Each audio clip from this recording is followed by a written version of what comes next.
1. So let's start with the whatever you were left with in 12th standard. तो चलो अभी मैं ये सॉल्व कर रही थी तो आई रिमेंबर कि हाँ मेरे को लेक्चर भी रिकॉर्ड करना था। पीछे मैंने एक क्वेश्चन गलत करा था, आई करेक्टेड इट, मैंने वो देख लिया। देखो टाइम को कैसे निकालना है इसमें, तो आपको सबसे पहले ये पता होना चाहिए कि जब आप ड्रॉप करते हो तो आपका u 0 हो जाता है। अगर हम लिखें s is equal to you t plus half a t square, तो एक्सेलेरेशन क्या हो जाती है ड्रॉप करने पे g हो जाती है। ठीक है, s किया है यहाँ पे आपको, ये जिस हाइट से आपने ड्रॉप किया तो ये 0 हो जाएगा, तो h is equal to half g t square. अब यहाँ t को अगर हमें निकालना है तो हम लिखेंगे 2h/g और इसको रूट में डाल देंगे। ये हमारा टाइम ऑफ फ्लाइट आ जाएगा कि यहाँ से इस चीज़ को नीचे फेंकने में कितना टाइम लगा, ये हमारे पास टाइम ऑफ फ्लाइट आ जाएगा। ठीक है, और ये तब जब रेस से शुरू हो और एक्सेलेरेशन कांस्टेंट हो तो पहले सेकंड में 1 लगता है, फिर दूसरे सेकंड में डिस्टेंस 4x होता है, तीसरे में 9 सेकंड, तो पहले से दूसरे तक, पहले से दूसरे तक, पहले से तीसरे तक, ऐसे। इसमें पहले से पहला, पहले से दूसरा, दूसरे से तीसरा, तो ये उसका रेशो है। ये गैलीलियोज ऑड लॉ है। ठीक है, तो ये यहाँ तक का कोई डाउट नहीं है मुझे। उसके बाद इस पे हर साल ऑलमोस्ट क्वेश्चन अभी बन के आ रहे हैं, तो इस पर वी हैव टू ओके। फिर उसके बाद आता है ये होता है कि जैसे आप एक डिस्टेंस लिया आपने s डिस्टेंस, ये आपका s डिस्टेंस है, तो आपने इसका जो पहला हाफ डिस्टेंस है वो अगर टाइम t1 में कवर करा है तो t1 माइनस t2 होता है, t1 माइनस t2 होता है 1:√2 - 1। Sorry, t1 is to t2, मतलब t1 divide by t2 is equal to 1/√2 - 1। So t1√2 minus t1 is equal to t2, और बेसिकली t1 और t1 प्लस t2, इसको आप इधर भेज दोगे तो ये हो जाएगा t1√2 is equal to t, और t डिवाइड बाय √2 हो जाता है t1। तो आपने ये पूरे में जितना टाइम दिया कवर करने में उसको √2 से डिवाइड कर दो, वो आपके फर्स्ट हाफ का टाइम आ जाएगा, और उस टाइम को इस टाइम और इसमें से माइनस कर दो तो आपको ये वाला टाइम आ जाएगा। तो t1 is equal to t divide by √2। जब आपने एक s डिस्टेंस कवर करा और ये आपको पता है कि 100 है, तो पहला 50 अगर आपने वो t बाय √2 के टर्म में आपने डिवाइड करा, और ये तब जब एक्सेलेरेशन क्या हो कांस्टेंट और इनिशियल वेलोसिटी क्या हो 0। एक्सेलेरेशन क्या हो कांस्टेंट और इनिशियल वेलोसिटी 0 हो, तो अगर आप s डिस्टेंस कवर करें तो आपने s/2 डिस्टेंस जिस टाइम से कवर किया वो टाइम होगा t, टोटल टाइम जो आपने लिया डिवाइड बाय √2। ठीक है, और v मैक्स अब हमें इसके क्वेश्चन बहुत बढ़िया मिलते हैं। अगर आप ऐसे निकालने जाओगे तो आपको बहुत टाइम लग जाएगा। रेस से रेस की हमारी ये जो एक ट्रेन थी ये यू से शुरू हुई और फिर ये वापस जाके रेस्ट पे लगी, या फिर आपने यहाँ से रेस्ट से आपने एक गोली चलाई और वो वापस रेस्ट तक मिली। रेस्ट से रेस्ट तक के क्वेश्चन होता है जिसमें u भी 0, v भी 0, और बीच में एक्सेलेरेशन जो है वो बन रही होती है, क्योंकि बीच बीच में हर इंस्टेंट पे वेलोसिटी जो है वो चेंज हो रही होती है, और आपसे पूछ लिया जाता है मैक्सिमम वेलोसिटी कहाँ बनी होगी। तो उन क्वेश्चन को सॉल्व करने के लिए ये एक ट्रिक है। देखो ये तो पता है ना कि s is equal to half a t square, s is what, u is equal to half a t square. और ये भी पता है कि क्या कहते हैं 1/λ प्लस 1/बीटा is equal to lambda plus beta मतलब 1/λ प्लस 1/बीटा, 1/λ डिवाइड प्लस 1/बीटा is equal to total acceleration. So acceleration into time आती है वेलोसिटी मैक्सिमम, ये मैक्सिमम एक्सेलेरेशन है, और डिस्टेंस हो जाता है, डिस्प्लेसमेंट हो जाती है मैक्सिमम एक्सेलेरेशन इंटू टाइम का स्क्वायर a t स्क्वायर, क्योंकि u हमारे पास क्या है 0, रेस्ट से शुरू हुए थे ना हम। तो अब आपको आप सोच रहे होंगे कि λ1 और ये जो है ये यहाँ से कैसे आई, तो ये यहाँ से आई। अब देखो ये आपका है t1 और यहाँ पे टाइम तक में पहुँचा t2, तो t1 प्लस t2 कितना होता है, t होता है। ठीक है, और λ1 t a t दोनों में वो तो कॉमन है, छोड़ो वो भी समझ में नहीं आ रहा तुमको। इसमें जो टाइम लगा t1 t2 इसका रेस्ट इसमें क्या लगा था, जैसे मान लो इनिशियल वेलोसिटी 0 है, पहले अल्फा से एक्सेलरेट हुआ, फिर बीटा से रिटार्ड होके फाइनली रुक गया। इसमें जो टाइम लगा t1 t2 इसका रिलेशन होता है अल्फा t1 बराबर बीटा t2। क्लियर है क्या? सवाल देखिए, the ratio of distance travelled by the free,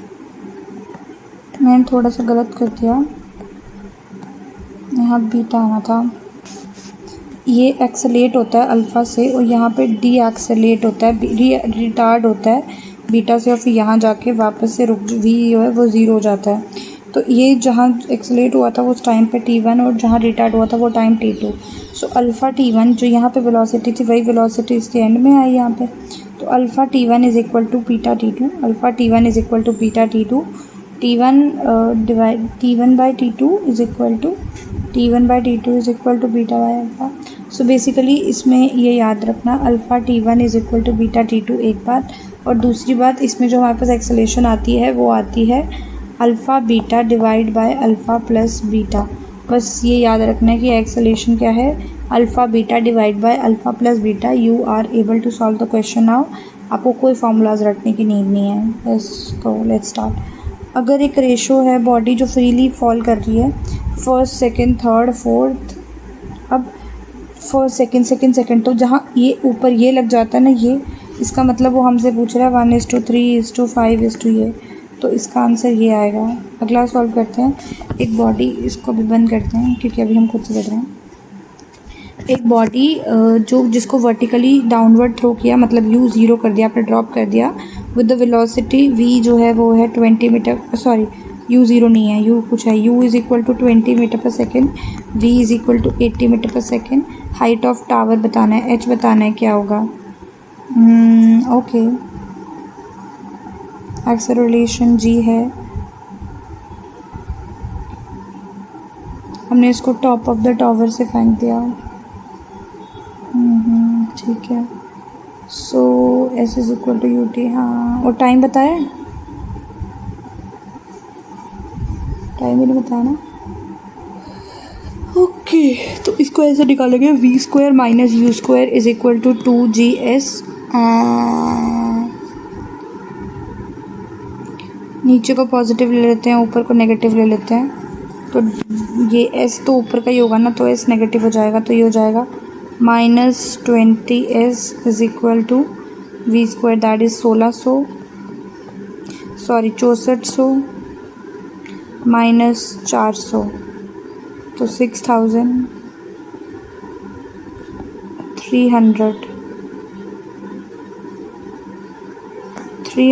metre. Okay, अगर एक बॉल को हम ड्रॉप कर रहे हैं from a high rise platform,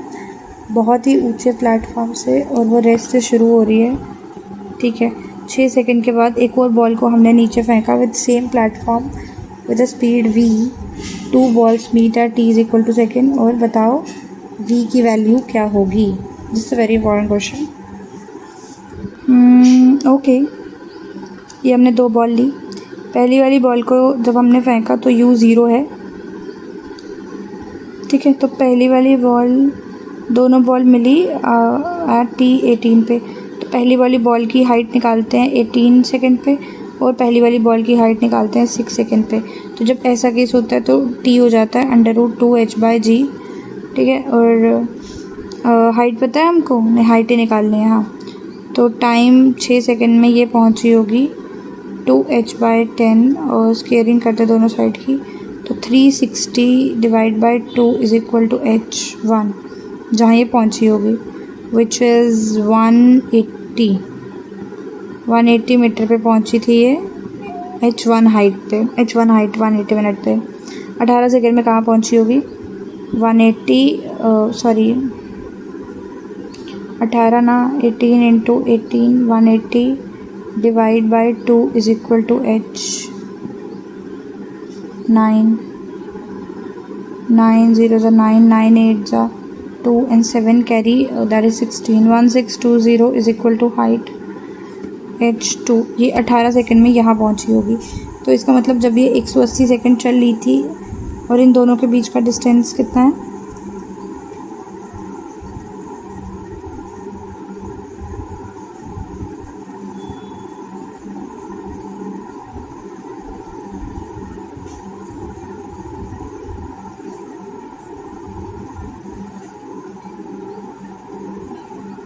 तो ये जो दूसरी बॉल फेंकी गई है, ये किसी v वेलोसिटी के साथ फेंकी गई है, 18 सेकंड पे मिले ना ये, तो मैंने ये क्यों निकाला। तो पूरा डिस्टेंस तो मुझे पता है कि ये चली कितना है, ये चली है 1620 मीटर, ठीक है, और u मुझे नहीं पता, u ही v है ना, vt plus half gt square 2as v square minus u square is equal to v is equal to g t, हाँ v निकाल सकती हूँ मैं, v is equal to u plus a t ना, u नहीं पता मुझे,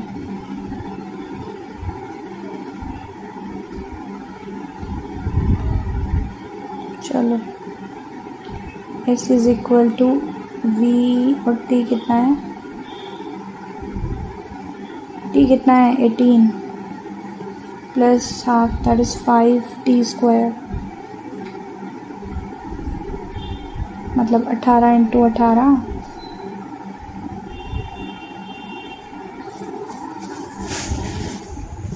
ठीक है, 8 5 ज़ा 0 और 4 कैरी, 5 5 ज़ा 90, 90 आएगा, 90 इंटू 18, 162 आंसर, 1620, 1620,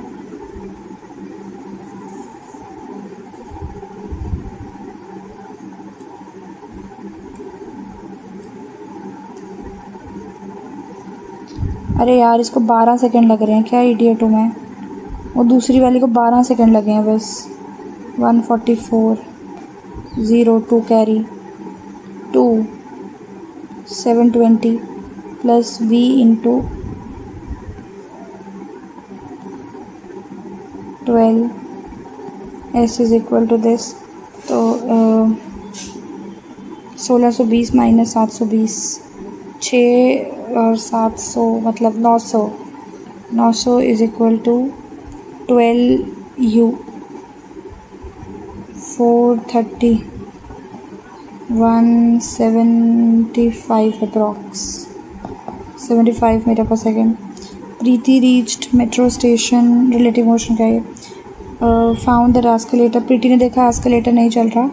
और she walked up to stationary, अच्छा तो वो खुद चल के गई T1 टाइम में, बाकी टाइम पे जब वो खड़ी रहती है तो उसको T2 टाइम लगता है, उसे कितना टाइम लगेगा मूविंग एस्केलेटर पे चलते हुए, तो मूविंग एस्केलेटर में देखो ना, एस्केलेटर भी ऊपर जा रहा है, वो भी ऊपर जा रही है, तो उस दिन एस्केलेटर चलेगा T1 टाइम से, और वो चलेगी क्या कहते हैं, टाइम को वेलोसिटी के टर्म्स में कर दो, तो डिस्टेंस तो x ही है दोनों टाइम, इसका भी x इसका भी x,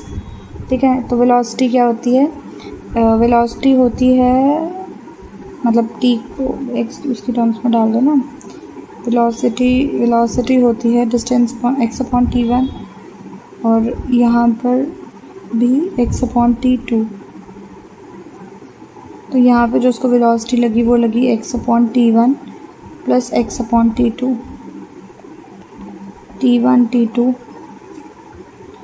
x T2 plus x T1,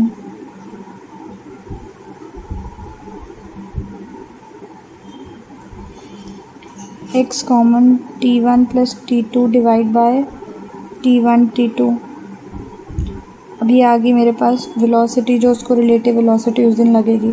velocity is what, distance upon time ना,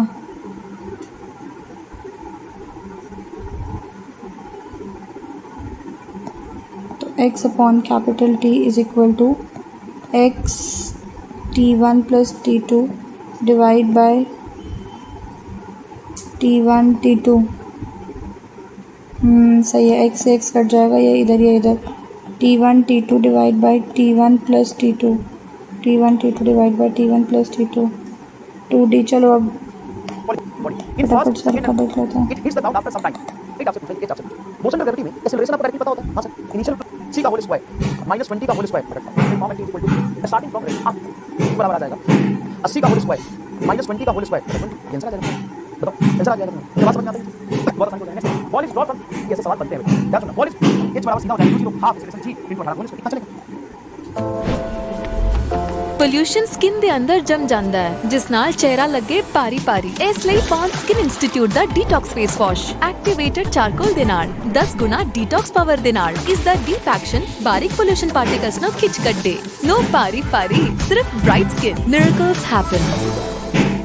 लव मैरिज के लिए पेरेंट्स मानेंगे या नहीं? सस्पेंस खत्म करिए, जानिए आपके बॉयफ्रेंड से 12 सेकंड में कहीं आता होगा। हाँ सर, 12 सेकंड में इसके बराबर पहुंचा होगा, 12 सेकंड का डिस्प्लेसमेंट ut, इसको देखा था, प्लस हाफ g इनटू 12 का होल स्क्वायर। क्योंकि इसको ड्रॉप किया और 6 सेकंड इंतजार करने के बाद जब टाइम 18 सेकंड हुआ तो यहाँ से कम बता दो चलिए हो जाएगा बस यही करना है इसमें टाइम क्या करते हैं ऐड इस रिलेटिव वेलोसिटी के लिए स्पीड क्या करते हैं ऐड करते हैं चल रहा है तो v1 v2 तो नीचे लिखेंगे v1 प्लस v2 यहाँ से टाइम निकल नीचे कहीं पहुंचा होगा हाँ सर 12 सेकंड में इसके बराबर पहुंचा होगा तो 12 सेकंड का डिस्प्लेसमेंट ut क्योंकि इसको फेंका था प्लस हाफ g इनटू 12 का होल क्योंकि इसको ड्रॉप किया और 6 सेकंड में इक्वल करोगे क्या इक्वेशन टी मोशन इक्वलिटी का सवाल इसमें टी मोशन इक्वलिटी का सवाल ऐसा ही आता है तो मान लो तो टाइम आ जाएगा तुम्हारा L1 plus L2 by sorry time क्या करते हैं ऐड इस रिलेटिव वेलोसिटी के लिए स्पीड क्या करते हैं ऐड करते हैं प्रॉपर्टी दैट में चल रहा है तो v1 v2 तो नीचे लिखेंगे v1 प्लस v2 यहाँ से टाइम क्लियर है मतलब टाइम निकल जाएगा टाइम क्या होगा अपोजिट डायरेक्शन चल रहा है रिलेटिव वेलोसिटी ऐड करते हैं तो v1 प्लस v2 ऐड अगर मान लो सेम डायरेक्शन चल रहा है ये चल रहा था v1 से ये चल रहा था v2 से ये लेंथ L1 ये लेंथ L2 तो टाइम बराबर लेंथ तो ऐड करेंगे L1 प्लस L2 बटा हो जाएगा v1 माइनस क्लियर है जल्दी बता दो अभी प्रीति वाला सवाल Preeti reaches the metro station पे गई and found that accelerator was not working she walked off the station इसमें ये एक्सीलरेटर में अब एक्सीलरेटर नहीं चल रहा है तो प्रीति को खुद चल के गई होगी ऐड इस रिलेटिव वेलोसिटी के लिए स्पीड क्या करते हैं सॉल्व कर सकते हो बता दो चलिए हो जाएगा बस यही करना है इसमें सॉल्व करके निकाल ये तुम्हारा रिलेटिव मोशन इक्वालिटी का सवाल इसमें रिलेटिव मोशन इक्वालिटी का सवाल ऐसा ही आता है तो मान लो बस जिसका लेंथ L1 v1 से चल एक बस है जिसका लेंथ L2 v2 से चल रहा है एक बार दूसरे बस को कितने लेंथ क्रॉस जब ये अपोजिट डायरेक्शन चल रहा है रिलेटिव वेलोसिटी ऐड तो टाइम आ जाएगा तुम्हारा L1 plus L2 by sorry time क्या करते हैं ऐड इस रिलेटिव वेलोसिटी के लिए स्पीड क्या करते हैं ऐड करते हैं अपोजिट डायरेक्शन चल रहा है तो v1 v2 तो नीचे लिखेंगे v1 प्लस v2 यहाँ से टाइम निकलेगा क्लियर है क्या टाइम निकल जाएगा टाइम क्या होगा अपोजिट डायरेक्शन चल रहा है रिलेटिव वेलोसिटी ऐड करते हैं तो v1 प्लस v2 अगर मान लो सेम डायरेक्शन चल रहा है ये चल रहा था v1 से ये चल रहा था v2 से ये लेंथ L1 ये लेंथ L2 तो टाइम बराबर लेंथ तो ऐड करेंगे L1 प्लस L2 बटा हो जाएगा v1 माइनस क्लियर है क्या जल्दी बता दो अभी प्रीति वाला सवाल Preeti reaches the metro station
and found that accelerator was not working. She walked off the station इसमें ये accelerator में अब accelerator नहीं चल रहा है तो प्रीति तो खुद चल के गई होगी हाँ कितने वेलोसिटी से अपनी वेलोसिटी से vp से अब मान लो डिस्प्लेसमेंट s है और इसको टाइम कितना लगा है t1 तो टाइम t1 को क्या लिखोगे तो डिस्प्लेसमेंट s by vp ये इक्वेशन बनाएंगे दूसरे दिन और other days remains stationary on the moving accelerator अब एक्सीलरेटर चल रहा है ये खड़ी हो गई तो एक्सीलरेटर की वेलोसिटी से तो टाइम t2 लगेगा s by velocity of accelerator ये टाइम तुम्हारी इक्वेशन 2 हो गई then the accelerator takes up सारी चीजें the time taken to moving up with the moving accelerator अब एक्सीलरेटर चल रहा है एक्सीलरेटर क्या हो रहा है चल रहा है vs से अब प्रीति भी इस पर चलने लगी vp से सेम डायरेक्शन वेलोसिटी को क्या करते हैं सबट्रैक्ट लेकिन तब जब दो ऑब्जेक्ट इंडिपेंडेंटली चल रहे हैं दो ऑब्जेक्ट इंडिपेंडेंटली चल रहे हैं लेकिन यहाँ पे क्या है कि इस मूविंग ऑब्जेक्ट पर तुम चलने लगे मान लो ये प्लेटफॉर्म चल रहा है ऊपर मैं चल रहा हूँ तो जब एक दूसरे का मोशन डिपेंडेंट हो तो वेलोसिटी ऐड हो तो यहाँ पे टाइम लगेगा जिससे तो